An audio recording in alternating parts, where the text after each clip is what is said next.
Bismillahirrahmanirrahim. Alhamdulillahirabbil alamin wassalatu wassalamu ala asyrofil anbiya'i wal mursalin sayyidina Muhammadin wa ala alihi wa sahbihi ajma'in. Asyhadu an la ilaha illallah wa asyhadu anna Muhammadar Rasulullah. Radina billahi rabba wa bil islami dinna wa bi Muhammadin nabiyyan wa rasulah. Tuan-tuan dan puan-puan sekalian, insya-Allah dengan izin Allah Taala kita akan menyambut Idul Fitr besok, insya-Allah.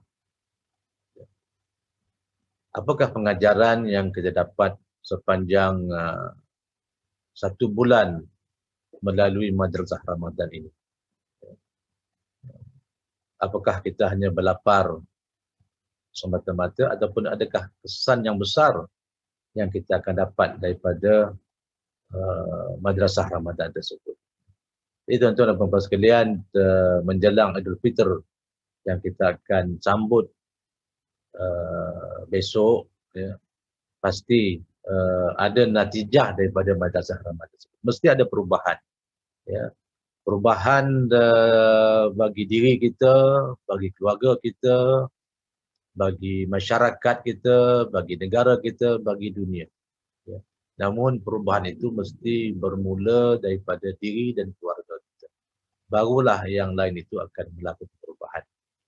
Sekiranya setiap individu berubah, setiap keluarga berubah, maka masyarakat akan berubah. Bila masyarakat berubah, maka negara akan berubah. Bila negara akan berubah, maka seluruh dunia akan berubah. Ya. Itulah madrasah yang Ramadan yang kita harapkan mesti melakukan suatu perubahan. Innallaha la yughayyiru ma biqaumin hatta yughayyiru ma bi anfusihim.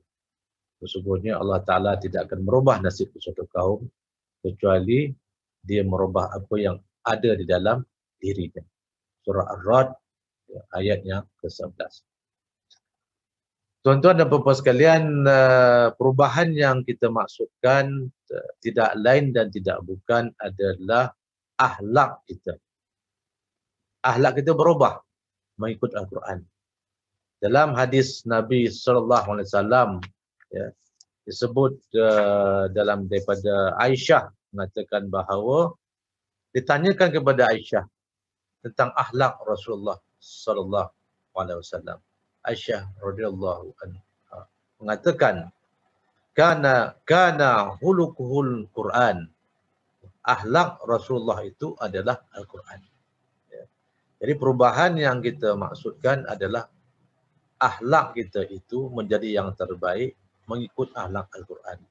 Sebab malam Lailatul Qadar adalah malam diturunkan Al-Quran. Al-Quran adalah mukjizat Allah Subhanahu Wa Taala dan diberi ganjaran lebih daripada 1000 bulan. Ya, bermakna bahawa Al-Quran itu merupakan suatu mukjizat Allah Taala untuk melakukan transformasi diri, transformasi keluarga, transformasi masyarakat, transformasi negara dan juga seluruh. Jadi inilah yang dimaksudkan kana hulukuhul Quran. Maknanya akhlak Rasulullah sallallahu alaihi wasallam itu adalah Al-Quran. Ya. Dalam ayat surah Al-Ahzab ayat yang ke-21, ayat yang ke-21. Bismillahirrahmanirrahim. Laqad kana lakum fi Rasulillahi uswatun hasanah. Dan sesungguhnya akhlak bagi kamu pada diri adalah bagi kamu pada diri Rasulullah itu contoh teladan yang baik. Jadi Madrasah Ramadan adalah berbicara mengenai perubahan supaya akhlak kita itu mengikut Al-Quran dan akhlak kita adalah mengikut akhlak Ar-Rasul sallallahu alaihi wasallam yang merupakan uswatun hasanah. Jadi tuan-tuan dan puan-puan sekalian, dalam satu hadis, dalam satu ayat lagi dalam surah Al-Qalam ayat yang keempat. Bismillahirrahmanirrahim. Wa innaka la'ala khuluqin azim. Dan sesungguhnya engkau Muhammad benar-benar memiliki akhlak yang agung. Jadi tuan-tuan dan puan-puan sekalian, apa yang dimaksudkan dengan akhlak tersebut? Apa yang dimaksudkan dengan akhlak Al-Quran? Ya. Yang disebutkan dengan akhlak Al-Quran itu adalah merujuk kepada akhlak Ar-Rasul sallallahu alaihi wasallam yang mana berlaku keseimbangan antara hablum minallah dan hablum minannas. Berlaku wasatiyah dekat situ. Ya.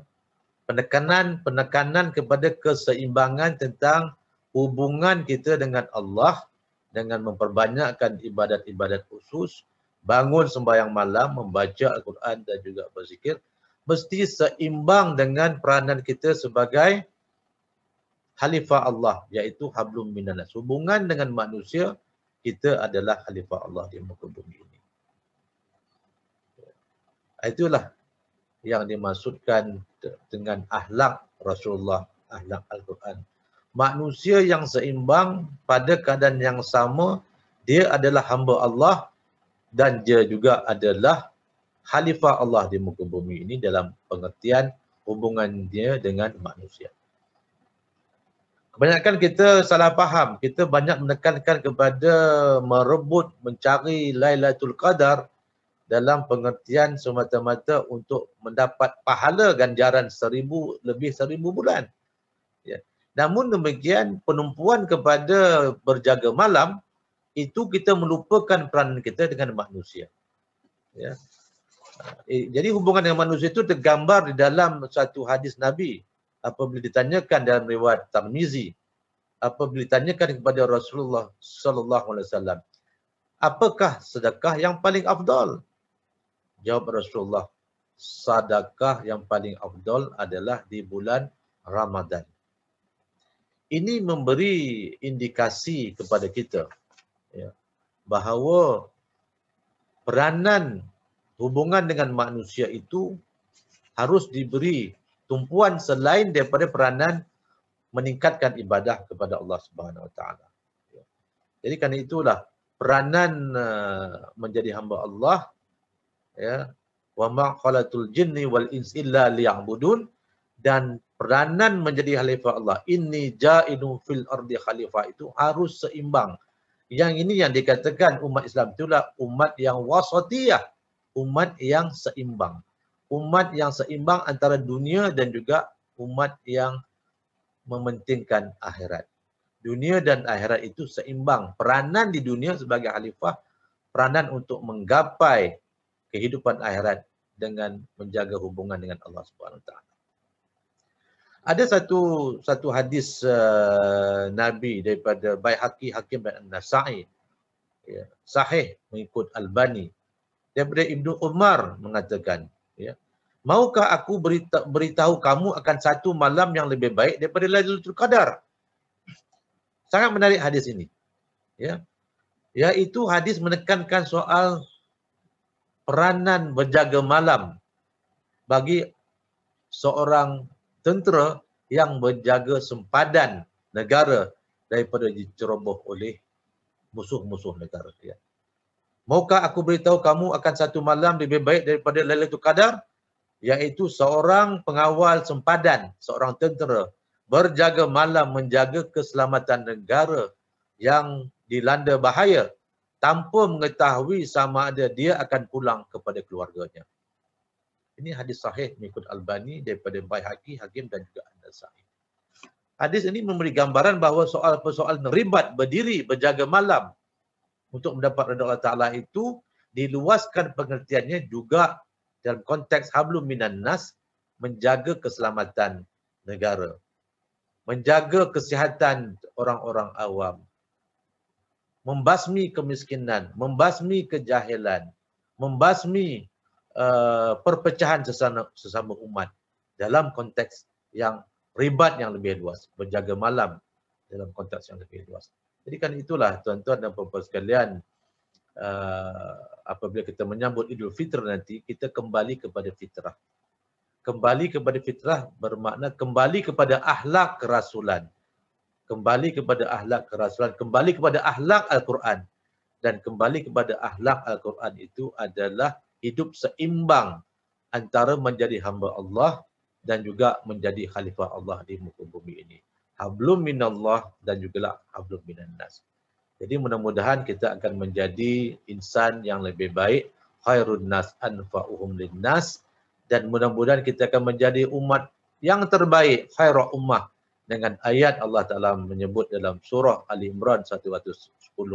Bismillahirrahmanirrahim. Kuntum khaira ummatin ukhrijat linnas ta'muruna bil ma'ruf wa tanhauna 'anil munkar wa tu'minuna billah. Kamu dilahirkan, kamu adalah umat yang terbaik dilahirkan oleh Allah untuk manusia.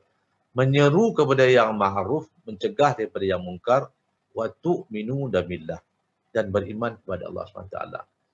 Beriman kepada Allah Ta'ala bermakna mesti ada keberanian untuk melakukan amar ma'ruf nahi mungkar. Merubah diri, merubah keluarga, merubah masyarakat, merubah negara, merubah dunia untuk mendapat redha daripada Allah Ta'ala. Supaya keseluruhan kehidupan kita itu dapat kita laksanakan, merealisasikan cita-cita, ya, sebagai al-Islam ya'lu wala yu'la alaih. Sekian, mudah-mudahan Ramadan kita ini mendapat barakah, melakukan perubahan terhadap diri kita, dan mudah-mudahan kita kembali kepada fitrah dengan menyambut Idul Fitr menjadi umat yang terbaik, menjadi insan yang terbaik, menjadi manusia yang terbaik untuk manusia, untuk diri kita, untuk keluarga kita, untuk masyarakat, untuk negara dan juga untuk dunia. Sekian, selamat menyambut Hari Raya Minal Aidin wal Faizin. Assalamualaikum warahmatullahi wabarakatuh.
Saudara-saudari, tuan-tuan dan puan-puan sekalian, sebagaimana kita maklumi, Wadah telah pun melancarkan tabung pengembangan Anjung Rahmat.